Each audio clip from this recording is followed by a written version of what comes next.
نوائے ضیاء کے ساتھ پروفیسر ضیاء مغرب کے قوانین سے برخلاف جو اسلام ایک مکمل ضابطہ حیات ہے، لہذا اس کے اپنے قوانین اور سزا اور جزا کا جو نظام ہے جو تشکیل دیا گیا ہے، اس کے جو ماخذ ہیں وہ بھی ویسٹرن جو لاز ہیں اس سے مختلف نظر آتے ہیں۔ تو اسلامک لاز کو جو تصور ہے بنیادی طور پر یہ تصور ہے کہ وہ ضابطے، وہ اصول جو اللہ تعالیٰ نے ہمیں دی ہیں اور جس کے مطابق زندگی گزارنا مسلمانوں کے لیے لازم دیا گیا، اور پھر اسی قوانین اور ضابطوں کے مطابق جو ہے ان کو سزا اور جزا کا جو نظام قائم کیا جاتا ہے، that is called the Islamic law. تو اسلامک لا کا جو تصور ہے اس کو سمجھنے کے لیے ہم اس کے اگر ماخذ دیکھیں تو سب سے پہلا جو ماخذ ہے وہ قرآن ہے، جس کو basic source of Islamic law بھی کہا جاتا ہے۔ بیسک سورس اس لیے کہا جاتا ہے کہ جو اصول اور ضابطہ جو ہے وہ قرآن پاک میں دے دیا گیا، اس سے متصادم جو ہے وہ کوئی قانون جو ہے وہ اسلامی قانون کا درجہ جو ہے وہ حاصل نہیں کر سکتا۔ تو قانون جو اسلام میں جن چیزوں کو ہمیں حرام کر دیا گیا ہے اسے حلال نہیں کیا جا سکتا، جو حلال کر دے اس کو کوئی دوسرا حرام نہیں کر سکتا، جو فرائض عائد کر دی گئی ہیں اس کی کوئی نفی نہیں کر سکتا۔ تو وہ تمام ضابطے، وہ اصول جو ہے وہ جو قرآن کے اندر جو ہے وہ حکم دے دیا گیا اس کی اطاعت کرنا ضروری ہے، اور جس سے روک دیا گیا ان کو رکنا ضروری ہے، اور اسے کہا جاتا ہے کہ اسلام کا جو ایک بنیادی ماخذ ہے وہ قرآن ہے۔ پھر نمبر 2 پہ چلے جاتے ہیں تو دوسرا ماخذ ہے وہ سنت رسول صلی اللہ علیہ وسلم ہے۔ تو یہاں جا کر ہمیں دو چیزوں کو سمجھنے کی ضرورت ہے، ایک لفظ ہوتا ہے احادیث اور دوسرا لفظ ہے سنت۔ احادیث جو ہے وہ حضور اکرم صلی اللہ علیہ وسلم کے اقوال کی صورت کے اندر ہمارے رہنمائی کے لیے ہوتے ہیں، اور جو سنت ہے وہ دراصل وہ پہلو ہیں جو حضور صلی اللہ علیہ وسلم نے عملی طور پر اختیار کیا۔ تو یہاں پر جو ایک ماخذ کے طور پر لیا جاتا ہے وہ حدیث کے طور پر نہیں لیا جاتا بلکہ سنت کے طور پر لیا جاتا ہے، کیونکہ حدیث سے متعلق جو ہے وہ مختلف جو ہے وہ تصورات جو ہے وہ آ سکتے ہیں، جہاں پر کچھ ناقص حدیث کا بھی معنی مفہوم لیا جاتا ہے، جبکہ سنت سے متعلق جو ہے وہ کوئی ابہام نہیں رہتا کیونکہ وہ عملی پہلو پر جو ہے وہ تشکیل دیا جاتا ہے۔ تو سیکنڈ سورس جو اسلامی علاوہ سنت ہے، اور یہاں پر جو اس کو جو ہے وہ سیکنڈ سورس کا کہا گیا، پرائمری سورس یا فرسٹ سورس کا درجہ نہیں ہے۔ یہ جو اس کا تصور ہے یہ کہ وہ قرآن کے اندر جو بنیادی اصول وضع کر دیے گئے ہیں، جو ضابطے مقرر کر دیے گئے ہیں، اس کے مطابق زندگی گزارنا مسلمانوں پر لازم ہے، لیکن ان اصول اور ضوابط کی تشریح کا جو عمل ہے وہ اختیار نہیں کیا گیا، بلکہ اس کے اندر حضور صلی اللہ علیہ وسلم کی جو سنت ہے اس کی رہنمائی ہمیں ملتی ہے۔ تو اس طرح وہ تمام پہلو جس کے اندر جو ہے وہ اصول اور ضابطے تو ہمیں وضع کر دیے گئے قرآن کی صورت کے اندر، لیکن اس کو عملی طور پر جو ہے وہ اختیار کرنے کا جو راستہ ہے وہ ہمیں سنت رسول نے سمجھایا۔ تو وہ تمام پہلو جو قرآن کے اندر جو ہے وہ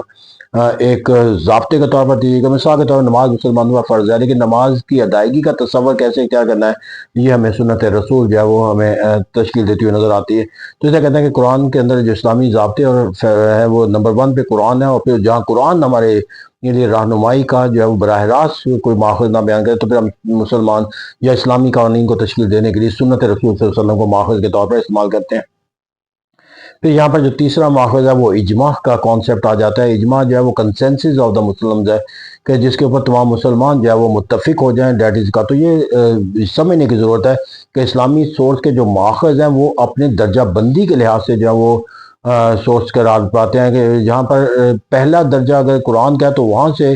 جب رہنمائی کا کوئی اصول مل جائے گا تو آپ کسی دوسرے ماخذ کو اختیار نہیں کر سکتے۔ دوسرا ماخذ سنت رسول ہے، جو اصول سنت رسول سے اخذ کر لیا جائے گا اس کے مطابق کوئی دوسرا یا نیکسٹ جو ہے سورس، نیکسٹ سورس اس وقت ہم جائیں گے جب ہمیں پہلا سورس جو ہے وہ رہنمائی دینے کے لیے جو ہے وہ قاصر نظر آئے۔ تو اس طرح کہتے ہیں قرآن اور سنت کے بعد جو تیسرا سورس آ جاتا ہے دیٹ از کالڈ اجماع، دا کنسنسس آف دا پیپل، اور اس کے لیے بھی ایک حدیث کو بنیاد بنایا جاتا ہے کہ میری امت کے جو لوگ ہیں وہ کبھی کسی غلط بات کے اوپر جو ہے وہ ان کے درمیان اتفاق پیدا نہیں ہوتا، تو کنسنسس آف دا پیپل جس کے اوپر لوگوں کا اتفاق ہو جائے۔ پھر یہاں پر جا کر جو ہے وہ قیاس ہے، اور قیاس جو ہے وہ دراصل جو ہے وہ کسی ایک ایسے مسئلے کے اوپر کہ کوئی رہنمائی دینے کے لیے کوئی ایک اہل علم شخص جو ہے وہ اپنی سوچ اور فکر کے اندر کوئی لاہ عمل لوگوں کو مسلمانوں کے لیے متعین کر دے، تو دیٹ بیکم دا قیاس، اور اس کی سوچ اور فکر کی جو ہے وہ رہنمائی کے لیے جو ہے وہ ایک سورس کے طور پر جو ہے وہ لیا جاتا ہے۔ تو یہاں پر جو ہے وہ جو ایک تصور ہے قیاس کا، اس کے اندر بھی جو مختصر جو تصورات ہیں وہ پائے جاتے ہیں۔ قیاس سے متعلق ایک تصور جو ہے وہ استحسان کا تصور ہے، کہ جہاں پر یہ کہا جاتا ہے کہ جب کوئی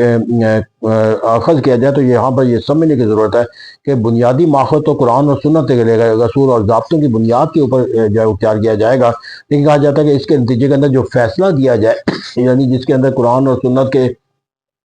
اصول واضح طور پر موجود ہیں اور آپ نے اس کی بنیاد کے اوپر اپنی سوچ اور فکر کے مطابق جب وہ کوئی اصول اخذ کرنا ہے تو اس کو دیکھا جائے کہ that should be the more appropriate, یعنی جس کے اوپر عمل درآمد کرنا جو ہے وہ زیادہ سے زیادہ جو ہے وہ مثبت ہو، زیادہ سے زیادہ جو ہے وہ منفعت بخش ہو، یعنی کہ جس سے لوگوں کی زندگی کے اندر جو ہے وہ زیادہ سے زیادہ جو ہے بھلائی، یعنی کہ قیاس کرنے والا جو ہے وہ قرآن اور سنت کے اصولوں کو بنیاد بنا کر جو اصول وضع کرے ایک قیاس کے طور پر جو ہے وہ مور اپروپریٹ ہونا چاہیے، یعنی کہ وہ زیادہ سے زیادہ لوگوں کی زندگیوں کے اندر جو ہے وہ مثبت نتائج پیدا کرنے والا ہو۔ اور پھر اس طرح کے جو ہے کہ استعمال کی جاتی ہے، استصلاح کا لفظ استعمال کیا جاتا ہے استحسان کے اندر تو لوگوں کو یہاں کے اندر کہا جاتا ہے کہ یہ قوانین کا جب قیاس کے اندر جو اصول وضع کیا جائے اس کے لیے ضروری ہے کہ دیکھا جائے کہ وہ لوگوں کے لیے زیادہ سے زیادہ جو ہے وہ فائدہ مند ہونا چاہیے، بینیفیشری زیادہ سے زیادہ ہونا چاہیے۔ تو اس طرح ایک مور اپروپریٹ زیادہ موضوع تصور کیا جاتا ہے، جو حالات و واقعات کے مطابق موضوع تصور کیا جاتا ہے، جو لوگوں کے لیے دوسرا تصور استصلاح کر کے زیادہ سے زیادہ اسے سود مند ہونا چاہیے۔ یہاں پر ایک اور جو تصور ہے وہ استدلال کا تصور ہے، اور یہاں پر یہ سمجھنے کی ضرورت ہے کہ جو یہ دونوں تصور ہیں استحسان اور استصلاح کے، جس کے اندر مور اپروپریٹ اور دا موسٹ بینیفیشیل کا تصور دیا گیا کہ قیاس کو اختیار کرنے کے لیے، وہاں پر امام شافعی جو ہے وہ اس تصور سے مختلف رائے رکھتے ہیں۔ وہ ان دونوں کو جو ہے وہ قیاس کی بنیاد بنانے کے لیے جو ہے وہ تیار ہیں۔ ان کے نزدیک جو قیاس کی بنیاد ہے دیٹ از جو ہے وہ ایک ریزننگ کا کانسیپٹ ہے، دلیل کا تصور ہے، اور یہ دلیل اور لاجک اور ریزننگ جو ہے وہ ہونی چاہیے، نہ کہ اس کو اپروپریٹ کہ لوگ اس کے کتنا فائدہ ملے گا یا لوگوں کے لیے کتنا موضوع ہے یا حالات و واقعات کے اندر اس کا اطلاع کرنا کتنا موضوع رہے گا۔ تو وہ اپروپریٹ ہونا یا اس کا جو ہے وہ بینیفیشیل ہونا وہ نہیں دیکھتے، بلکہ وہ اس کی بنیاد کہتے ہیں کہ جو قیاس کی ہونی چاہیے وہ صرف اور صرف لاجک اور ریزننگ ہونی چاہیے، اور جو قرآن اور سنت کی بنیاد پہ اختیار کی جانی چاہیے۔ پھر یہاں پر جا کر جو ایک اور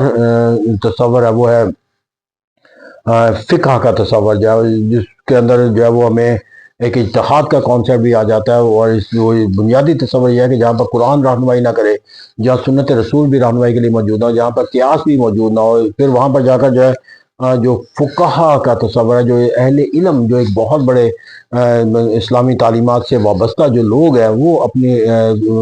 کوئی قانون سازی کے لیے جو ہے وہ رہنمائی کا جو ہے تصور دیتے۔ تو اجتہاد کا کانسیپٹ اس وقت آتا ہے جو ایک مین جو ہے وہ جستجو کرنا، کوشش کرنا، لیکن یہاں پر یاد رکھنا ضروری ہے کہ اجتہاد بھی جو کیا جائے گا ایک تو وہ اہل علم کا ہونا ضروری ہے، وہ ایک پیمانہ جو مجتہد کے لیے ضروری ہے ان پہ پورا اترنا ضروری ہے، نالج کے لحاظ سے، کریکٹر کے لحاظ سے، اپنی صلاحیتوں کے لحاظ سے، وزڈم کے لحاظ سے، جو ایک مجتہد کے جو تقاضے ہیں ان پہ پورا اترنا۔ مجتہد شخص کا درجے پر فائز ہونے والا شخص ہے وہ اتحاد کا درجہ، ہر فرد جو ہے وہ اتحاد کا درجہ یا مجتہد کا درجہ جو ہے وہ اختیار نہیں کر لیتا۔ تو اتحاد کا تصور جو ہے وہ اس لیے دیا گیا تاکہ اہل علم جو اسلام کے اندر پائے جاتے ہیں ان سے رہنمائی کے ذریعے جو وہ اخذ جو ہے وہ نتیجہ جو اخذ کیا جائے، جس کے اندر ہمیں بہت سارے فقہ کی صورت کے اندر جو ہے وہ ہمیں مجتہدین کی جو ہے وہ راہ جو ہے وہ نظر آتی ہے۔ امام مالک ہے، امام شافعی ہے، امام حنبل ہے، تو اس طرح وہ امام جعفر ہیں، اور اسی طرح کے دیگر جو امام جو ہے وہ ہمیں وقت دستور دیتا کہ امام شافعی ہیں۔ پھر اسی طرح عہد حاضر کے اندر شاہ ولی اللہ کو ایک کانسیپٹ دیا جاتا ہے، مجد الفسانی کو ایک کانسیپٹ ملتا ہے۔ تو یہ کہتے ہیں کہ یہاں پر جو ہمیں اسلامی تعلیمات کو قرآن اور سنت کے مطابق جو ہے وہ ایک اہل علم جو مجتہد درجہ رکھنے والے جو لوگ ہیں ان سے جو رہنمائی کی بنیاد پر جو اصول وضع کیے جاتے ہیں، that also become the source of law. تو اس طرح کہتے ہیں اسلام کا جو قوانین، اور یہی دراصل اسلام کا جو ضابطہ ہے وہ قرآن جو ہے وہ ایک جو حضور صلی اللہ علیہ وسلم پر نازل کیا گیا، اس کے اندر جو ہے اس کو آنے والے زمانے کے اندر جو ہے اس کو قائم رکھنے کے لیے ضروری تھا، اس کی تشریح کی جاتی جو ہمیں سنت رسول کے اندر نظر آتی، جو بہت سے اصول ضابطے ہمارے لیے جو ہے وہ ایک آج بھی رہنمائی کا تصور دیتے ہیں۔ پھر وہاں پر یہ بھی ناگزیر تھا کہ جب حالات و واقعات نئے تقاضوں کو جنم دے گا تو ان نئے تقاضوں کے مطابق مسلمانوں کے قوانین کو ڈھالنا جو ہے وہ ناگزیر ہو جائے گا۔ تو اس کے لیے جو ہے وہ پھر جو ہے وہ اجماع کا کانسیپٹ آیا، پھر اس کے اندر قیاس کا تصور آیا اور اتحاد کا۔ تو اس طرح اسلام جو ہے وہ ایک مکمل ضابطہ ہی آتا ہے، لیکن اس کے جو قوانین اور ضابطے جو ہے وہ تشکیل دینے کے جو ماخذ ہے وہ مختلف نظر آتے ہیں۔ Thank you very much.